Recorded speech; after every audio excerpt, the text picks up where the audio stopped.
everybody? Welcome back to another episode of Shifty's 49ers Talk. In today's video, we are going to preview the Thursday night matchup, Week 3 in the NFL. San Francisco 49ers in our home opener taking on the New York Giants. There's a lot to talk about in this video, so we're not going to waste any time, and we're going to jump right in. Looking at this matchup, and let's see how both teams have done through 2 weeks in the 2023 season. 49ers week 1 on the road in Pittsburgh. We got a big time win in dominating fashion, 30-7 over the Steelers. Week 2, we go to the Rams. The first half against the Rams was really close. We were tied up at halftime. The second half, after making some really good adjustments, the 49ers pull away and get the win. We move to 2-0 on the year. Then you look at the New York Giants. Week 1, it's one of the worst home opening losses I could imagine in NFL history, losing 40-0 against their rivals, the Dallas Cowboys. Then looking at week 2, and it's looking like it's going to be more of the same. In the first half, at the halftime, the Cardinals were up 20-0, on pace for another 40-0 game, but then the Giants really turn it around and they actually get the win.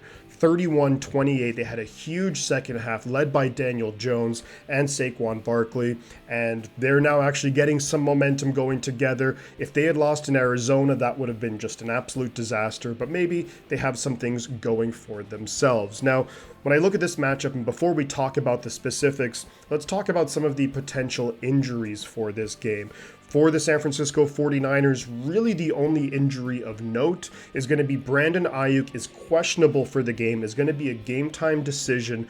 Ayuk, I think he will want to go. Considering that it's a Thursday game, I wouldn't be surprised if we hold him out, let him rest, let him recover, and then come back for week 4 against the Cardinals. But maybe we put him out there even just as a decoy and don't really target him that much, but we'll have to see, how Brandon Ayuk is feeling. The Giants, however, they have some much bigger problems there. Saquon Barkley has been ruled out of the game. After this game, he's probably going to be a week-to-week, maybe misses another 1 or 2 weeks. That's a huge loss. He is, easily their best offensive weapon. Then you look at their offensive line. Andrew Thomas, he's out. Left tackle, left guard, Brederson, he's out. So that's another big loss on an offensive line that hasn't played great so far. On the defensive side of the ball, they're missing one of their best pass rushers in Azeez Ojulari. So that's not good so far for the New York Giants. Now let's get into some of the key players for the Giants that I'm going to be looking at that I think we should all keep an eye on throughout the game in week 3. Let's now take a look at 3 players for the New York Giants who I believe are their key players in this matchup. And we're going to start off with quarterback Daniel Jones. And this is especially the case with Saquon Barkley being out for this game. Now, Daniel Jones on the season, 2 touchdown throws, 3 interceptions, 425 yards passing, 63% completion rate. None of those numbers are going to blow you away by any means. I think that what they're going to do against the Niners is I think they'll initially try and emulate what the Rams did in the first half. A lot of quick passes, a lot of quick throws, get the ball out quickly because their offensive line is really struggling with injuries.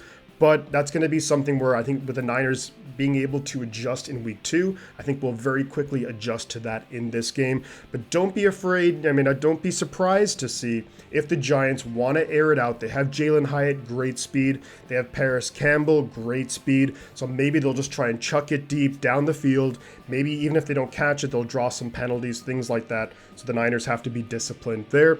But when it comes to Daniel Jones, one of the big areas of concern for the 49ers would be his ability to run the ball. He had a bunch of rushes last year, bunch of yards last year, and starting off this year, he is rushed for 22 times for over 100 yards. That's 11 times a game, so that's incredibly significant. He also has a rushing touchdown. I think a lot of teams do struggle with mobile quarterbacks at times, but it definitely feels like the Niners, at least historically, have struggled to slow those guys down. So you're going to see, Fred Warner, Dre Greenlaw. I think Hufanga is going to come into the box, and they're going to have to keep an eye on Daniel Jones. And the biggest thing is going to be they're going to have to wrap up because they're going to do what they can to get Daniel Jones into space. I expect play action bootlegs, maybe read option plays, a lot of different things where they can try and get the ball in space in Daniel Jones' hands, just to even just pick up those third downs, get good yards on first down to put themselves in good situations to try and control the ball. So I think Daniel Jones is absolutely someone, and naturally you're going to keep an eye on the opposing team's quarterback, but keep an eye on his rushing ability because they are not afraid to rush him a lot. Now, moving on to the second player that I want to talk about, and that's going to be tight end Darren Waller. Now, Waller had a resurgence of his career with the Raiders, goes over to the New York Giants now, and so far through 2 games, he's their number 1 guy in receptions, targets, and receiving yards. So we have to do what we can to focus and try and shut down a guy like Darren Waller, which is not an easy task to do. He's got great size, really big guy, really athletic, good route runner, good hands. Not easy, but we have to do what we can to limit him. And the big thing there is just being sure tackling. Do what we can to try and get past breakups. They're going to try and get the ball in his hands. Again, in space, try and run over those DBs. But Fred Warner, Dre Greenlaw, if they're on their A game, they should be able to stick with him. And just the key is to try and bring him down, wait for that second defender to come in and make the tackle. Darren Waller so far, 9 catches, 13 targets, and over 110 yards receiving through 2 games. He is their number 1 receiving threat. Now, the third guy that I want to talk about will be on the defensive side of the ball for the New York Giants. That's going to be Kayvon Thibodeaux, the pass rusher. Drafted in the top 10 last year, highly touted coming out of Oregon, had some moments in his rookie year. So far, the Giants have really struggled getting pressure on the quarterback. One of the few teams that doesn't have a sack through 2 games so far. They don't even have 1 sack yet on the season, but they're going to do what they can, I believe, to get Kayvon Thibodeaux lined up against Colton McKivitz and Spencer Burford, because that is the weak side of our offensive line. Try and get him into favorable matchups, favorable positions. They have some talent on the D-line, and they play a 3-4 defense. You look at Dexter Lawrence, you look at Leonard Williams. These are guys making big money who are quality players.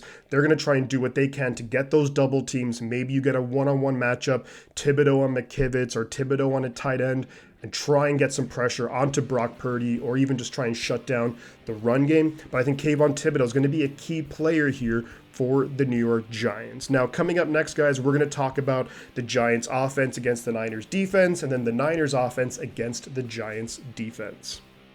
When talking about the New York Giants offense going up against the 49ers defense, we've kind of covered a lot of it, talking about, Daniel Jones and Darren Waller. But I think one of the massive matchups in this game is going to be the 49ers D-line against the New York Giants offensive line. They're down 2 starters, and their offensive line wasn't playing that great already. So to be down 2 starters, that is a big deal. And this is a game where you'd like to see Bosa get his at least first sack of the year. You'd like to see Hargrave and Armstead get some consistent pressure in the middle. Maybe Javon Kinlaw can make some big plays. This is also an opportunity for guys like Drake Jackson and Cleveland Farrell. Let's see them put up numbers. We saw Drake do it in week 1. Can we get some more pressure on Daniel Jones?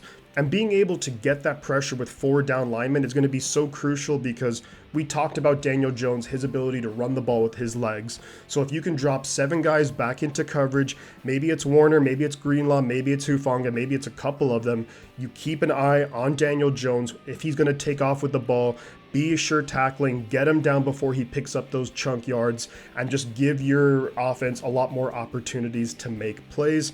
I think overall you have to like the Niners matchup here. The defense, they played really well in the second half against the Rams. They were really good against the Pittsburgh Steelers in week 1. And my guess is, the Giants are going to try and get the ball to Daniel Jones to run the ball. I think they're going to maybe emulate what the Rams did, and that's going to be a lot of very quick short passes.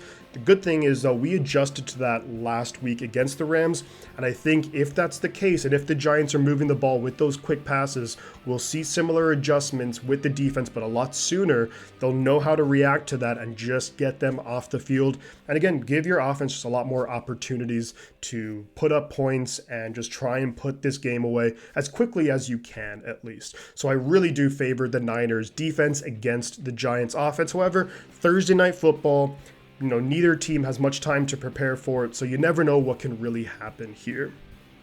Let's now talk about the 49ers offense going up against the New York Giants defense. And this is a matchup which I really do think favors the 49ers. You know, one of the key things that really stands out to me when I look at the New York Giants defense is going to be that they have a rookie cornerback out there. First round pick Deonte Banks. So if Brandon Ayuk is playing, I expect Ayuk to be on that side of the field a lot. And just Ayuk with his amazing route running, amazing just the way he can get open and really try and frustrate the rookie, that could be, and really try and get him to bite on a certain, routes, double moves, things like that, get open down the field, make big plays. That could be an idea. But here's the thing, even if Ayuk doesn't go, and maybe he doesn't go because it's a Thursday night game, I still have a lot of confidence in Debo. I really do like what Ronnie Bell showed in preseason. You have Jawan Jennings, another good route runner and really a playmaker when it comes to those key third downs, red zone. And you have Ray McLeod too, who's just like a speed freak. So I think it's going to be, they're going to really try and test that rookie and make him have a great game if they want to slow us down when we're throwing those intermediate to deep passes. Now, the Niners, like we always do, and Christian McCaffrey is the number one in rushing yards so far in the NFL through 2 weeks. We're going to try and establish our run game, and that's going to be behind the left side of our offensive line. Trent Williams, Aaron Banks, Jake Brendel, Juszczyk will be there, Kittle will be there. That's one of those things which I'd like to see the 49ers exploit, run behind that line, and just let McCaffrey do his thing. But something to note is that McCaffrey has been used a lot through 2 weeks. And I think we're on a short week. I think in this game, you're going to see a lot more Elijah Mitchell, a lot more Jordan Mason, because you have the short week. He's played so much, has McCaffrey, so many touches that I think you want to really lighten his load on the short week for the Thursday night game. But look, we've seen Elijah Mitchell have big games when he's the number one running back. We've seen what Jordan Mason can do in his rookie year. So I have all the confidence that those guys can get it done against the New York Giants.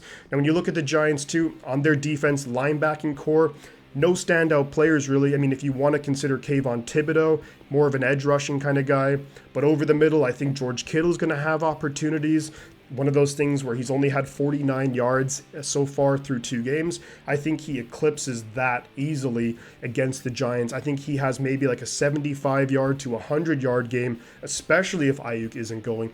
Target George Kittle early and often, make sure and force them to put a lot of focus onto Kittle, and that could free things up for all your other playmakers on offense. Now, if the Giants defense, if they want to slow down this Niners offense, the one thing is their defensive line is going to have to crush the Niners offensive line. We know how good the left side of the Niners offensive line is, so I think they're going to be doing what they can to crash and do whatever they can to beat the right side of the 49ers offensive line. They have Dexter Lawrence, they have Leonard Williams, A'Shaun Robinson, like they have some, pretty big names on the defensive line. If the Giants want to slow down, you got to slow down the 49ers run game, put us into bad situations, and just try and put the pressure onto Brock Purdy. I think we've seen Brock Purdy handle pressure pretty well so far, but that's really your best shot. If the Niners run game is going, then you have all the play action, you have all the different things that Shanahan can do, and it's going to be pretty much game over for the New York Giants before it even starts. And now let's very quickly touch on special teams. Jake Moody, keep doing what you're doing. Don't kick the ball out of bounds on kickoffs, please. That was just so incredibly frustrating. I think we have pretty solid kickoff return coverage. We saw that against the Rams. Punt return coverage has also been solid. I'd maybe like to see Ray make a couple of plays if he can in the return game, but overall really happy with how the special teams has done so far this year. It could be a lot worse. And now, guys, I'm going to give you my prediction for this game, and it's going to be 49ers 30, Giants 17. I think the Niners do put up 30 points for the third time in a row. The Giants, maybe, they have a couple of funky touchdowns. Who knows? Maybe a return, something like that. I do think the Giants put up some points, but I'm going to have it 49ers 30, Giants 17. 49ers moving to 3-0 on the year. Now, when it comes to this matchup, guys, I absolutely want to hear your thoughts in the comments below. Let me know what some of your key players are, what some of the key matchups are that I didn't talk about. If you enjoy the content, do drop a like on the video. Feel free to share the video all over social media. Subscribe to the channel if you haven't already, because it really, really does help me out. Now, for this game, I will not be streaming it, unfortunately. It just doesn't work out with time zones and all of that stuff, but there's plenty of people who will be streaming it, so enjoy that game. I'll be watching it after it's over in the morning, but I will be streaming the Niners game the next week against the Cardinals, and I will most likely be streaming a game Sunday, either the Panthers against the Seahawks or the Cowboys against the Cardinals. Feel free to let me know your thoughts in the comments on which matchup you'd rather see me stream. But that's going to do it, guys, for my preview. I hope you enjoyed it. You know I'm going to say two things before I go. The butt counts. Then I'll catch you guys on the flip side.